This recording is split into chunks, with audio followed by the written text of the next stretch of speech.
G'day. So we're back there at IBM. Now, before I go any further, I want to get this other stick of memory working. So it turns out the faulty slot is actually this one. So I'm hoping it's just a bit of poor contact between the SIM. If you saw the previous video, the system didn't like the sticker RAM. As soon as you remove it, it would boot. So I've got some of this cleaning card here. So I'm just going to cut that a little bit smaller, put some isopropyl on it, and give those pins a little gentle polish, because I reckon that's all that's going on with them. So let's get to it.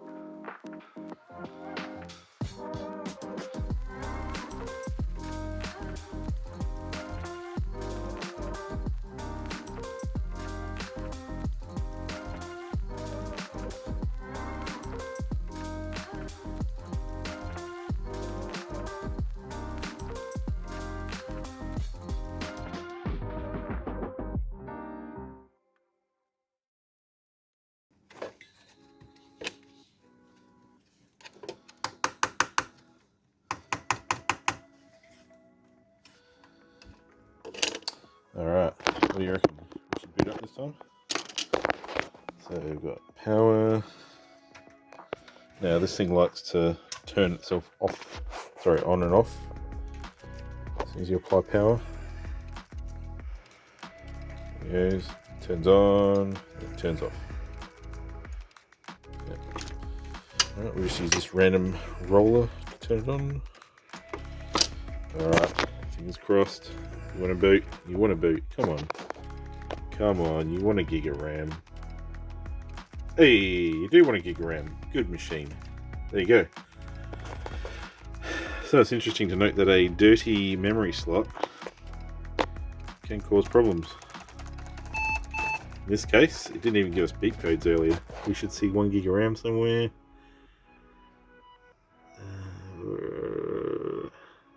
Yeah, 990 megabyte. Close enough.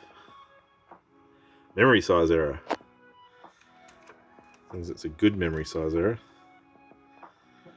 Let's just go save and exit. And, this is what I want to do. I've got this Ultimate Boot CD. So this has got all new and old utilities on it. You may have used it. Don't download any of the software off the website because it has viruses, apart from the Ultimate Boot CD. So, yeah. I might put it in the notes below, where you can get the Ultimate Boot CD and where you can download a clean copy of the program to burn ISO to DVD. Well, that's working. So our DVD drive's working. Yeah, it's spinning away, and I can hear that lovely floppy sound before. I haven't heard in a long time. So let's just start with testing memory. I'm just going to run a MemTest overnight, and we'll see how it goes. Hopefully I'll come back in the morning and she should be all good. And yeah, it's showing that because it reserves some of the memory for the onboard video. So it's looking good. We'll just let it go, and I'll see you in the morning.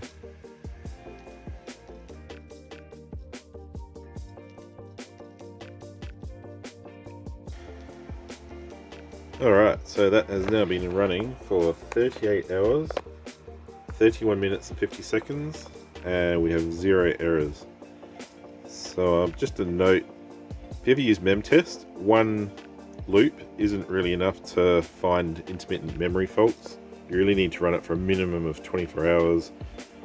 I don't know, I prefer 2, maybe even 3 days if I've got time to catch those, I don't know, very occasional memory errors. So anyway, we're about to turn this off, but while it runs MemTest, it does stress the CPU a little, and I've noticed that the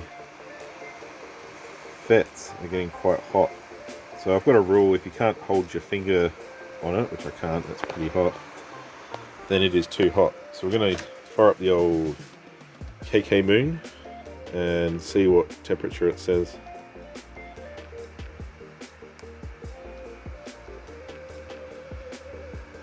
And yeah, basically anything that's too hot, we'll get a heatsink or fan on it. So I noticed that the original heatsink, which is that one, had this little deflector sitting at the back. So that would deflect some of the air down to this area. Unfortunately, there's no heat sinks, so we're going to have to change that. So let's see what the thermal camera says. Oop, a reflection there. What's the hottest point? Yes, that's pretty hot, 60 degrees. Yeah, that whole area is really hot, so I'm going to do something about that. What else is hot? Let's have a look. The CPU's not very hot. Let's we do this, forget how to operate this thing. There we go.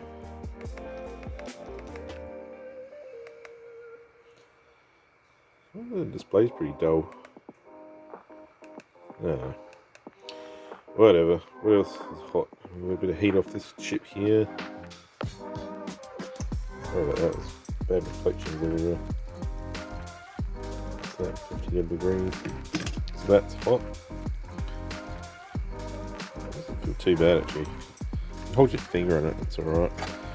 There's a couple more MOSFETs floating around the place for the memory and I/O. Couple down there. If you don't have a thermal camera, you can just use your finger. Just try not to burn yourself. Some stuff gets pretty hot. Usually that chip gets hot. That's the we call it the memory controller chip.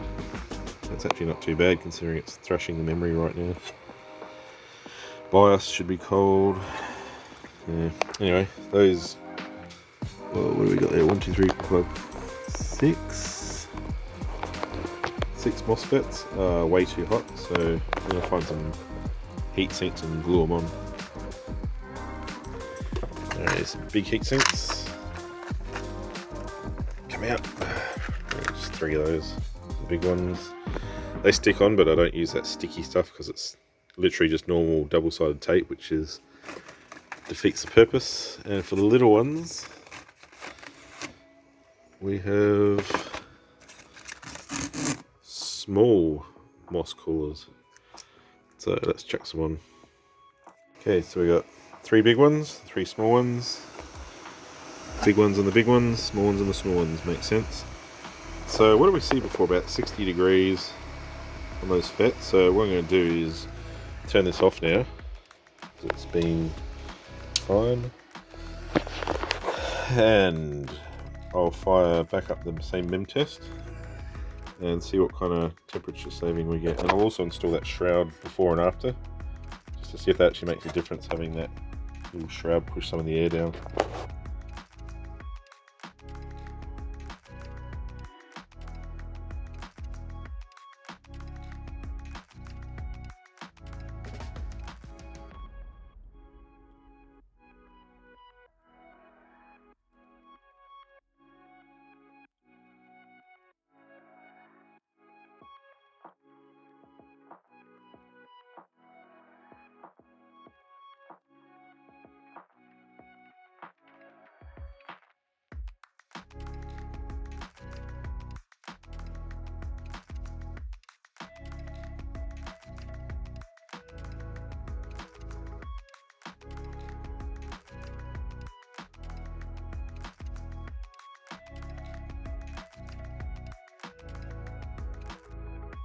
Okay, so we have got our heat sinks with all the gunk, double-sided tape removed, all the gunk results. So now we got to stick them in there. This pops out. So let's take this out. There you go. Let's give us some better access. So I'm going to use, you can see that, super glue quick fix, shockproof. So the reason I'm using shockproof is because it's slightly flexible and it will not crack.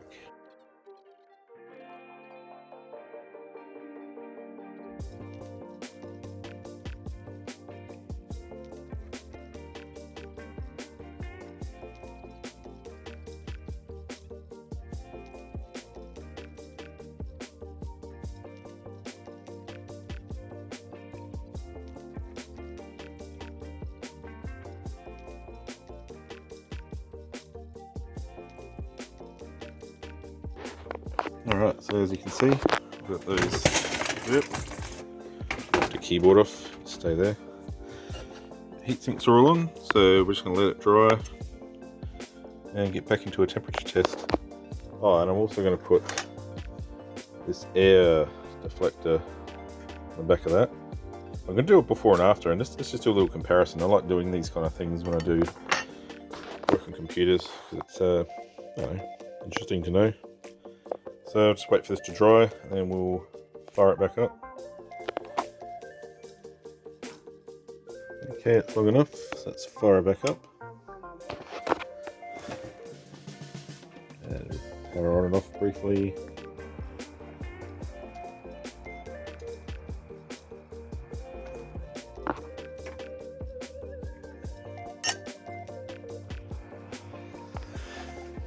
And we're booting up.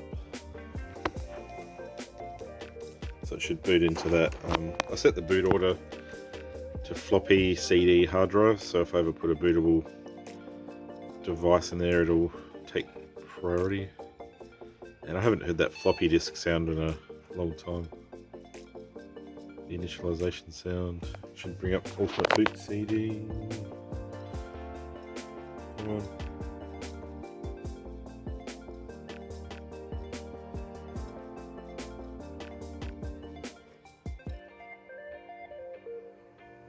There we go.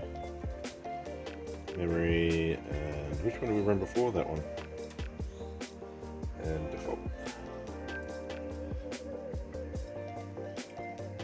Alright, we'll let that run for 5 or 10 minutes and then we'll get the thermal camera out and see how hot those MOSFETs are now.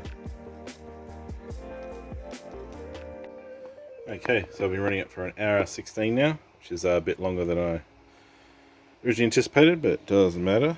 So let's take a look what our temperatures are. Yep. Alright, so first of all, the finger test. And I can hold my finger on there, so I think it's definitely cooler than before. Oh, those little ones are a bit hotter.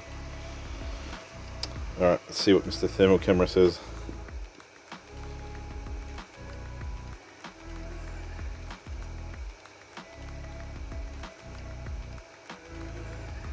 Actually, about 2 degrees less. Yay.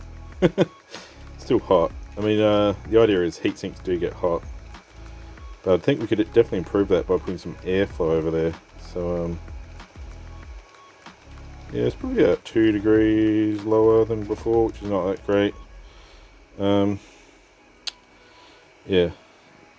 So let's put that shroud on and see if that helps. Then I'll just let it run for a little bit longer. See how we go. Okay, so as you can see, I put the shroud on. It's not actually screwed on. You can't screw it on because this is actually for that one. But at first glance, that feels noticeably cooler, and I can feel. I mean, it's warm air, but it's still not super hot air. So let's get the thermal camera on. See what we're at. Store photos. I don't know. Alright, let's look around the area. 51. All you do is move that little crosshairs around the hot spots and see what it shows up. Oh wow, that's a lot lower. 51. Notice too, along the right hand side along there, that's actually the chokes. So those things with the red wires is the chokes that are also getting hot. Look at that, you can like merge the image with the, there we go. So the actual MOSFETs are now running at 45 at the top there, 43.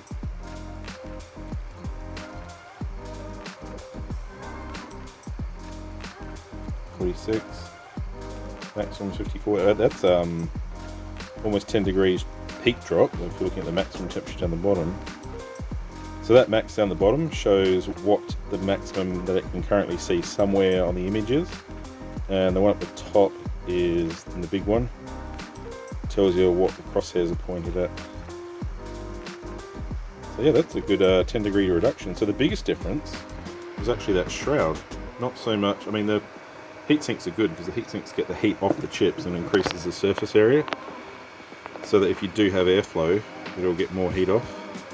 So it would be good to do with the shroud without heat sinks, and then with the shroud with heat sinks, but who cares. So I'm pretty happy with that. So we've dropped 10 degrees on our MOSFETs. You would have thought that thing could actually serve a purpose. So that's very cool. Alright, so next thing we're going to do is test the hard drive.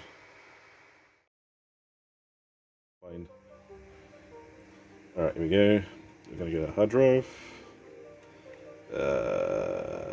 It's a diagnosis. We got the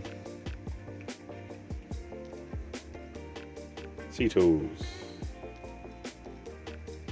I thought I had a newer version of C-Tools. I thought it was 223. Yeah, good enough.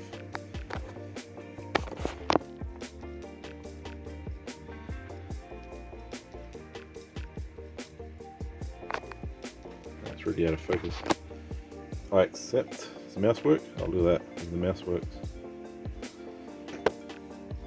Drive information.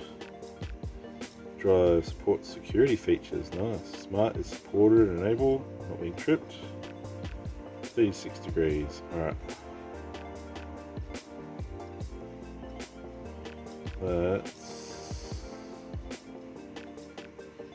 What's short test? I actually want to look at the smart stats. It should be brand new. Alright, let's zoom through this.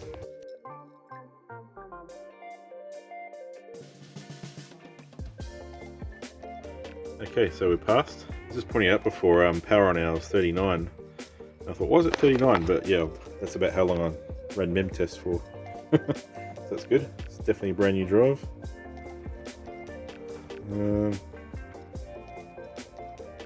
Maximum native. I've not seen that before. I suppose it's a Seagate diagnostics on a Seagate drive, isn't it? Shall we run the full diags? Yeah, we'll do a long test. We'll just let it go. Be back once it's done. Okay, so it's passed without error. So issues all good. Hard drive's good. Memory's good. So now we could almost put it back together. Well, the case. Okay, so believe it or not, this is actually like a month later from the previous clip. So we had, just trying to think back, we tested the memory, etc, and it was all good, and we are ready to install Windows on the system. In the meantime, I want to clean the case up. It's been, even though it's been pressure washed, if you remember that, it's gotten a little bit dusty sitting around for the last literally a year. So I'm just going to go clean this up. So we've got some finger grime on there. That's easy to get rid of. I've got some, I don't know what that is, but I've got glue remover. So we'll see if that can get rid of that. And I've got 2 new stickers to replace these faded, disgusting stickers. We're going to, what's the word? Well, not refurbish, clean the, so I've got this stuff, right? So this stuff is called Print Roller Cleaner and Restorer, but it also restores plastic. Don't ask how, but it does. So we're going to give this a wipe over, just with some spray and wipe and water on a cloth. And yeah, clean it up, make it look nice. So let's get cracking.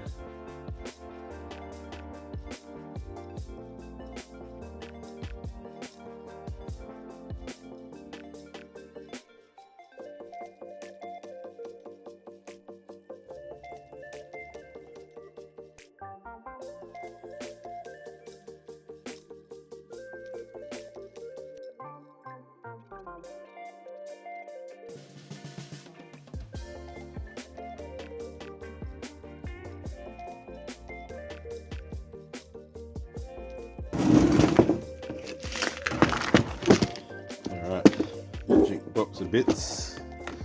I reckon I'll put it in here. Pentium D. Core 7. Fury. Oh, there we go. Pentium 4. Beauty. Need that. Hey, there it is. XP.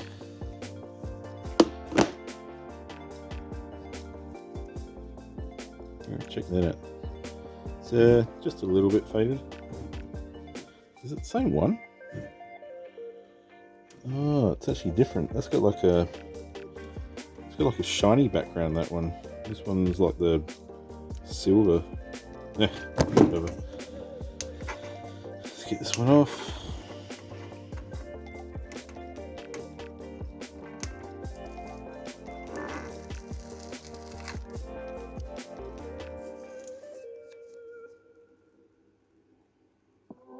Yeah, maybe different. Doesn't matter. Still a OEM one.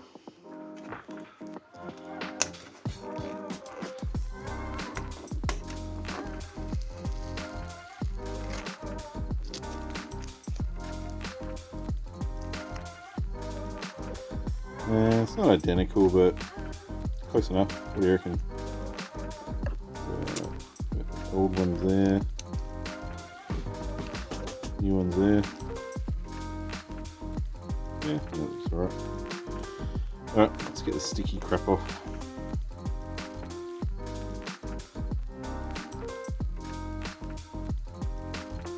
So before we put those stickers on, I'm just gonna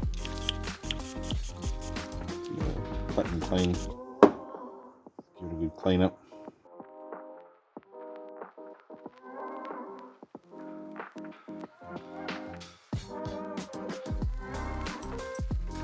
Okay, so just let that dry for a moment.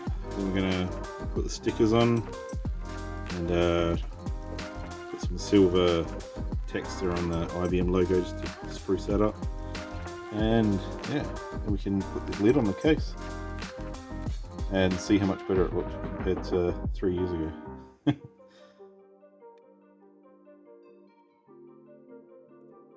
Okay, so we've got some isopropyl.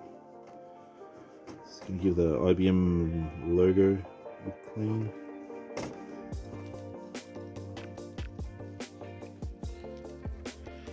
Alright, so we've got our stickers to put on there. I've noticed that you can actually see where it was. This looks like an original sticker too, it's not like a remake one. So it's pretty cool. So this is how I put these stickers on to line them up properly.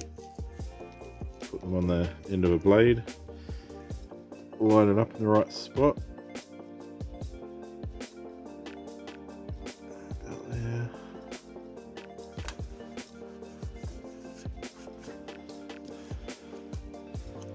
Over the Pentium 4.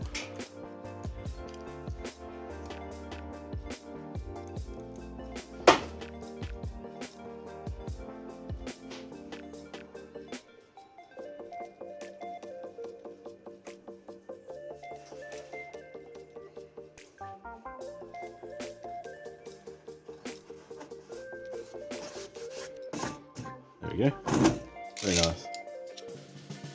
Let's put the linking plate back in without breaking it, hopefully.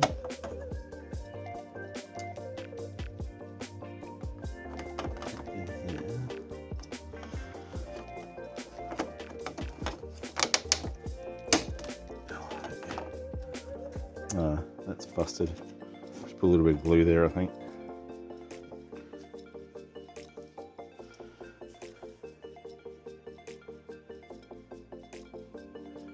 Just a little dab. There's like the clip things busted off. I don't know whether it was me or well, it's probably already like that, but I put 2 dabs of this glue. If I ever need to take it out, I can just get some pliers and pluck that glue off. That should be good to use for whatever.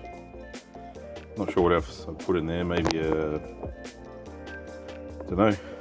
I've got a CD drive. I don't need a 5 1/4 inch on this, so I can't actually think of anything I'm going to use on that unless I get some kind of creative sound card interface thing that I don't think they even came out in black. I think they're all cream coloured.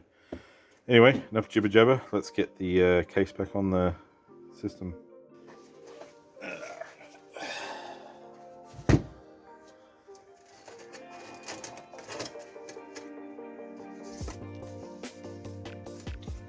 Drop these all in properly.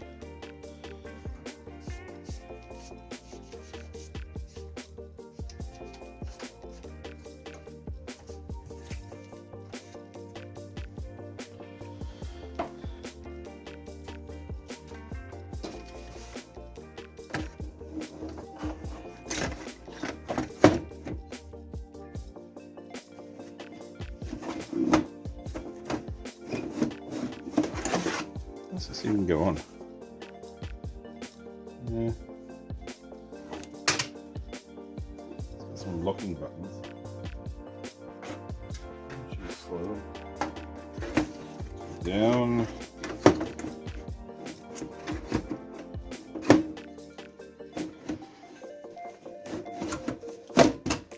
Hey, there we go. Sweet. Alright, check that out. Doesn't that look nice?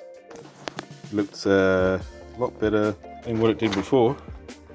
Any stickers, still a bit of a smudge there, I may have to polish that out. IBM's already done. Yeah, it looks nice. Alright, so that's all we're going to do for this episode. So next episode we're going to get Windows installed and get some software on there, and we're also going to